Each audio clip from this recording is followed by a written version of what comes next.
Warahmatullahi wabarakatuh. Perkenalkan, kami dari kelompok 8. Di sini kami akan memaparkan atau mempresentasikan jurnal praktikum kelompok kami.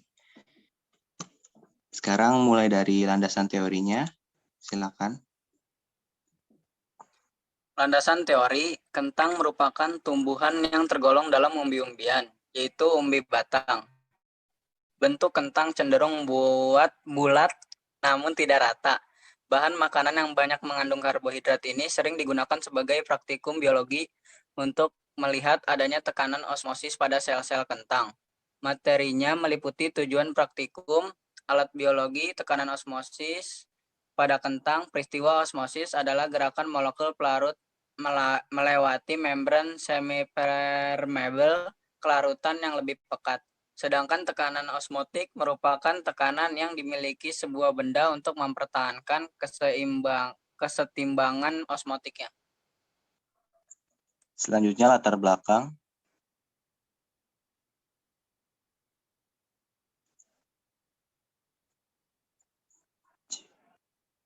Jessica.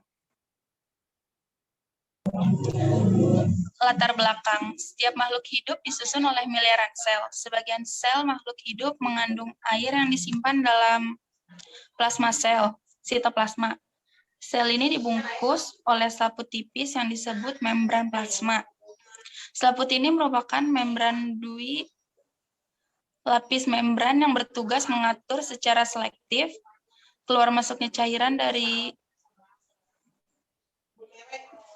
dan ke dalam sel. Pada dasarnya, pengangkutan melalui membran sel dapat terjadi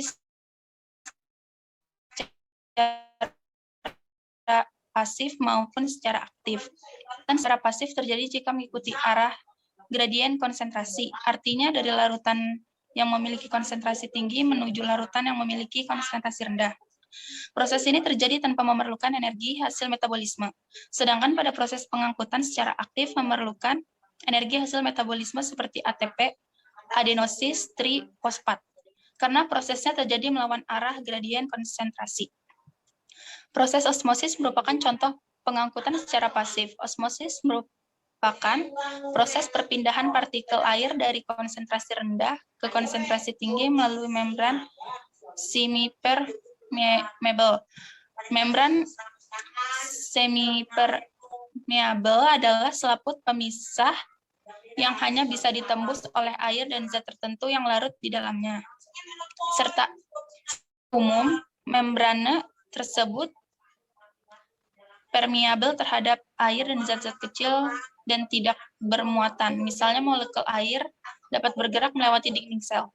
Osmosis memberikan cara yang mudah bagi transport air keluar atau masuk sel. Proses osmosis akan berhenti ketika kedua larutan mempunyai konsentrasi yang sama atau disebut tonik. Praktikum osmosis pada kentang. Peristiwa osmosis memainkan peranan yang sangat penting pada tubuh makhluk hidup manusia dan hewan. Misalnya, pada membran sel darah merah. Jika sel darah merah dimasukkan ke dalam suatu larutan hipertonik lebih pekat, akan terjadi dan disebut krenasi. Air yang terdapat dalam sel darah akan ditarik keluar dari sel sehingga sel mengerut dan rusak. Sebaliknya, jika sel darah merah berada dalam suatu larutan yang bersifat fotonik, lebih encer, maka sel darah merah akan mengembang dan akhirnya pecah. Proses osmosis juga sangat berperan dalam proses penyerapan air dan tumbuhan. Sedangkan penyerapan mineral yang terlarut dalam tanah dilakukan secara difusi yang nanti akan diedarkan ke seluruh bagian tubuh. Tumbuhan, terjadinya pengangkutan itu akan menyebabkan tekanan turgor sel, sehingga mampu membesar dan mempunyai bentuk tertentu. Osmosis juga memungkinkan terjadinya membuka dan menutupnya stomata. Bila sel dimasukkan ke dalam cairan hipotonik, turgor sel akan meningkat. Bila berada dalam keadaan isotonik, larutan yang konsentrasinya sama dengan konsentrasi isi sel, maka sebagian sel yang ada mengalami plasmolisis, sebagian sel tidak. Keadaan ini dapat dipakai untuk menentukan tekanan osmosis sel dengan meletakkan pada larutan yang ditentukan molaritas larutan atau tekanan osmotiknya, dan melihat berapa banyak sel yang plasmolisis. Oleh karena itu, maka dilakukan praktikum ini. Iya, selanjutnya rumusan masalah. Jadi rumusan masalah yang ada di praktikum pertama ini ada apakah ada perbedaan pada percobaan proses osmosis pada kentang bila menggunakan larutan garam.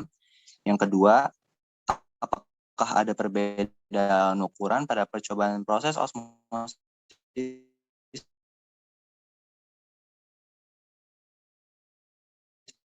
pada kentang bila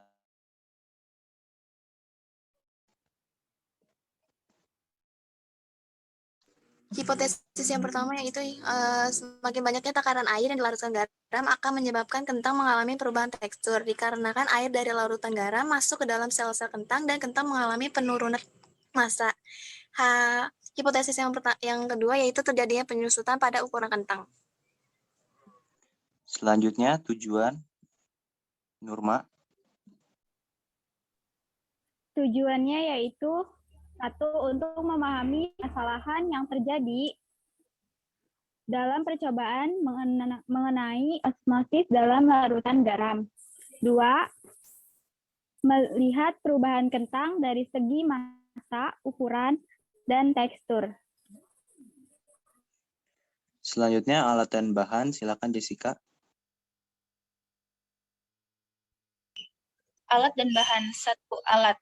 Gelas, spidol, kertas, penggaris, talenan, pisau, sendok. 2. Bahan. Kentang, air, dan garam. Selanjutnya ada cara kerjanya.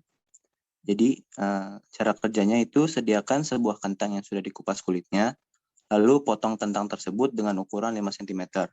Setelah itu sediakan 4 gelas yang berisi air sebanyak 100 ml. Masukkan garam ke gelas tersebut dengan takaran yang berbeda. Gelas A tidak dipakaikan garam, kemudian gelas B dimasukkan garam 1,5 sendok teh dan kelipatannya. Jadi gelas C 1 sendok teh dan gelas D 1,5 sendok teh. Aduk hingga semua garam larut. Setelah itu masukkan kentang ke dalam gelas tersebut. Tunggu sampai 30 menit, buat tabel pengamatan. Lalu setelah 30 menit, angkat kentang dari masing-masing gelas. Ukur kembali ukuran kentang tersebut dan pegang tekstur dari masing-masing kentang.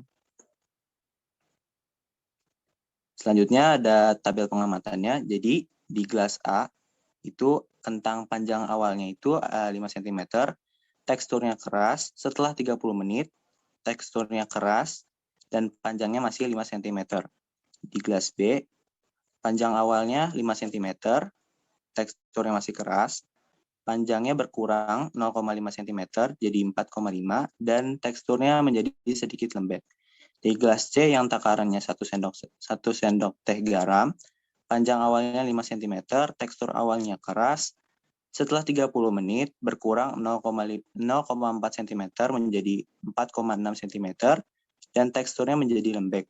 Dan di gelas D yang takaran garamnya 1,5 sendok teh, itu panjang awalnya 5 cm, tekstur awalnya keras. Setelah 30 menit, ukurannya berkurang 0,3 cm dan teksturnya menjadi sangat lembek. Selanjutnya, analisis dan pembahasannya, Nurma.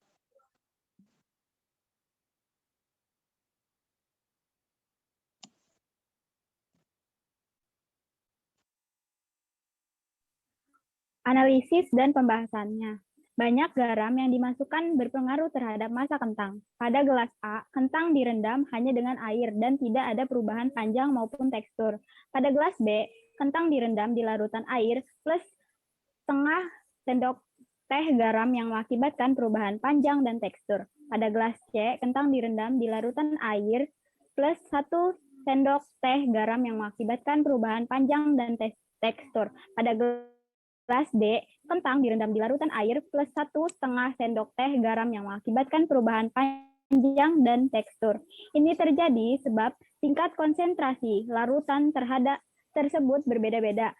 Air yang terkandung pada kentang memiliki konsentrasi yang rendah sehingga air tersebut keluar ke larutan yang konsentrasinya lebih tinggi. Lalu terjadilah perubahan massa atau penyusutan pada kentang dan perubahan tekstur pada kentang. Lalu ada kesimpulannya. Silakan Jessica. Kesimpulannya bisa ditarik kesimpulan bahwa praktikum ini sudah mencapai tujuannya, yaitu melihat perubahan massa kentang. Terjadinya perubahan massa kentang ini bisa dilihat selain dari beratnya yang bertambah dan berkurang, bisa juga dari ukuran kentang yang berubah.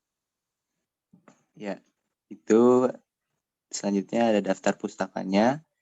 Itu kita ada dari Brandly, terus dari berbagai blogspot dan lampirannya ada foto saat kita Mulai. Baik, selanjutnya jurnal yang kedua yaitu pengaruh pengadukan terhadap waktu larut gula pasir di dalam air. Yang pertama ada landasan teorinya akan dibacakan oleh Nurma. Landasan teorinya yaitu transport zat melalui membran dibedakan atas dua, yaitu transport zat yang memerlukan energi atau transport aktif dan transport yang tidak memerlukan energi, transport pasif. Transport aktif meliputi proses pompa ATP, eksostosis, dan endosinis atau adapun transport pasif meliputi proses difusi dan osmosis. Ya. Selanjutnya latar belakang oleh Ragil.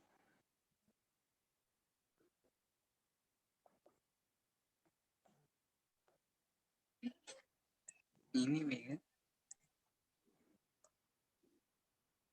Latar belakang, mempelajari dunia kehidupan tidak terlepas dari pengetahuan tentang hierarki biologi. Dalam pengetahuan biologi, sel merupakan unit terkecil yang dapat melakukan aktivitas kehidupan. Jaringan merupakan organ penyusun makhluk hidup terkecil setelah sel. Dalam jaringan terdapat bagian-bagian yang memiliki kesamaan dan perbedaan pada tiap individu. Misalnya, jaringan otot jantung dan otot lurik memiliki perbedaan dari segi struktur dan letaknya. Selain itu, dalam organisme terdapat alat transport yang mampu mengatur organisme lainnya, sehingga membran sel tersusun atas senyawa fosfolipid bilayar. Oleh karena itu, sel mampu melakukan transport zat. Hal ini sangat dibutuhkan oleh tumbuhan agar mereka dapat mendistribusikan energi yang mereka dapatkan dari alam. Ya, selanjutnya ada rumusan masalahnya. Ya, jadi di sini dibahas bagaimana peristiwa difusi itu dan bagaimana bentuk larutan difusi. Selanjutnya ada hipotesisnya. Silakan, Nurma.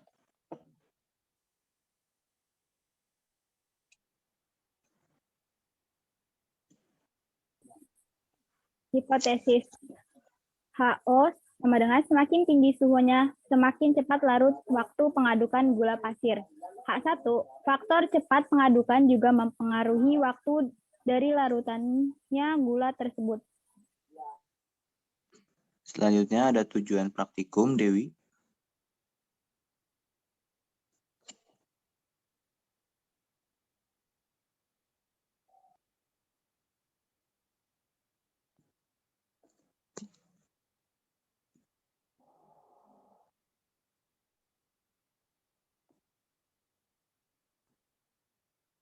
Dewi.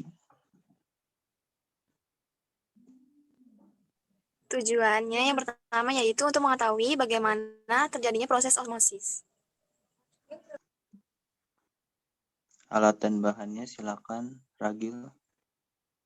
Alat dan bahan. Alat 1 100 ml air, 2 3 gelas, 3 sendok. Bahan 1 gula. Lalu cara kerjanya silakan, Dewi. Pertama, masukkan air yang berbeda ke dalam 3 gelas, terus masukkan gula ke dalam 3 gelas sebanyak 2 sendok teh. Aduk hingga larut dan jangan lupa untuk mencatat waktunya. Selanjutnya ada tabel pengamatannya. Jadi di sini gelas pertama diisi oleh air biasa ditambah gula 2 sendok teh. Itu diaduk selama 66 detik. Dan gelas kedua itu diisi oleh air dingin ditambah gula 2 sendok teh dan larut selama 78 detik. Dan gelas ketiga diisi oleh air panas plus gula 2 sendok teh dan larut dalam 51 detik.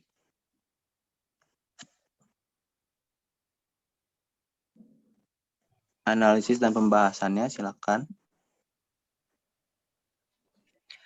Analisis dan pembahasan. Difusi merupakan pergerakan atau perpindahan partikel atau molekul suatu zat, padat, cair, atau gas dari tempat yang berkonsentrasi tinggi ke tempat yang berkonsentrasi rendah, baik melewati membran ataupun tidak. Misal dalam praktikum ini, zat yang berkonsentrasi tinggi, hipertonik, adalah gula, sedangkan yang berkonsentrasi rendah, hipotonik, adalah air. Kesimpulan, difusi merupakan pergerakan atau perpindahan partikel atau molekul suatu zat, padat, cair, atau gas dari tempat yang berkonsentrasi tinggi ke tempat yang berkonsentrasi rendah, baik melewati membran ataupun tidak, sedangkan osmosis merupakan proses perpindahan molekul-molekul zat pelarut air dari tempat yang berkonsentrasi rendah menuju ke tempat yang berkonsentrasi tinggi dengan melewati membran semi-permeable. Lalu di sini ada daftar pustakanya, kita mengambil dari SlideShare dan Akademia. Dan ada juga lampiran dari kita, yaitu foto saat praktikum.